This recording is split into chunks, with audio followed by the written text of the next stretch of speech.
Jadi sebenarnya awal aku suka budaya Korea tuh gara-gara K-pop, terus habis itu merembet ke kayak budaya-budaya tradisional, karena jujur aku tuh suka banget sama budaya Asia, nggak cuman bahasanya. Jadi kayak rumah-rumahnya, tahu kan kayak interior atau enggak arsitektur budaya Asia gitu. Jadi aku tuh suka banget memang yang berbau-bau Asia, terutama Korea. Suka banget sama makanan Korea, terutama kayak kimchi. Aku tuh suka banget sama tteokbokki dan makanan-makanan Korea lainnya sih. Jadi awalnya KT Unif itu tuh membuat sebuah lomba pidato. Nah, aku tuh ikut di situ. Mulai dari situ tuh aku jadi kenal sama KT Unif, dan ternyata KT Unif ini tuh membuka kelas-kelas gratis.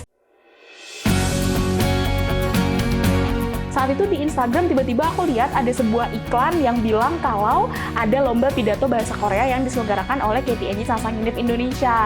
Saat itu aku pengen challenge diri aku sendiri sih, kayak bisa nggak ya aku menghafal terus membuat pidato dalam bahasa Korea. Puji Tuhan banget saat itu kan dipilih 3 pemenang ya untuk pergi ke Korea, dan aku adalah juara 3-nya. Jadi aku adalah salah satu yang diundang ke Korea, dan itu sekitar bulan Januari tahun 2015 atau 2016, aku agak lupa. Itu adalah pertama kalinya aku ke Korea, dan pertama kali aku menang lomba pidato bahasa Korea. Itu aku di situ nangis. Aku di situ bener-bener kayak berterima kasih gitu loh sama KT Unif Indonesia karena udah ngasih aku kesempatan untuk pergi ke Korea.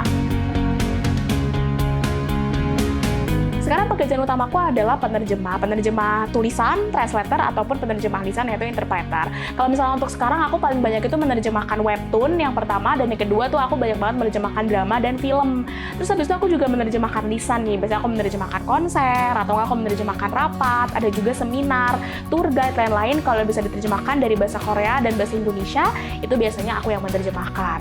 Terus habis itu sekarang aku juga sedang aktif menjadi content creator di TikTok dan juga Instagram.